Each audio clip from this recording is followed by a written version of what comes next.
Hello, আমি পূজা।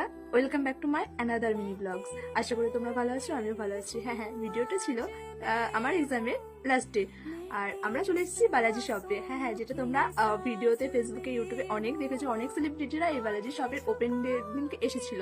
আমরা যেদিন ফার্স্ট এক্সাম দিতে যাই, তো এই বালাজি শপের সামনে দিয়ে আমাদের এক্সাম হল ছিল, কলেজে যেতে হয়। তো প্রথমে ভেবেছিলাম হয়তো কোনো বিয়ে বাড়ি দিন, তারপরে চোখে পড়লো না এটা তো সেই বালাজি শপ, আর আমাদের তো যেতেই লাগবে।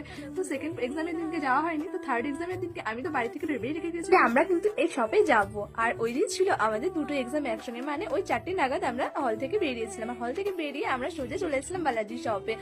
আর মলে এন্ট্রি নিতে না নিতে আমাদের ব্যাগগুলো কিন্তু ওরা নিয়ে নিল, আর আমাদের হাতে ধরিয়ে দিল একটা কার্ড, যে নাম্বারটা আমাদের হাতে রাখতেই হবে যতক্ষণ না আমরা মল থেকে এক্সিট করবো। তারপরে আমরা কিন্তু সিঁড়ি পেয়ে চলে গেছিলাম 3 নম্বর ফ্লোরে। হ্যাঁ, লেডি স্পেশাল ছিল 3 নম্বর ফ্লোরে। সবশেষে বলে যে তোমাদের ভিডিওটা কেমন লাগলো। ভিডিওটা ভালো লাগলে অবশ্যই পেজটিকে ফলো করতে ভুলবেন না। রাধে রাধে।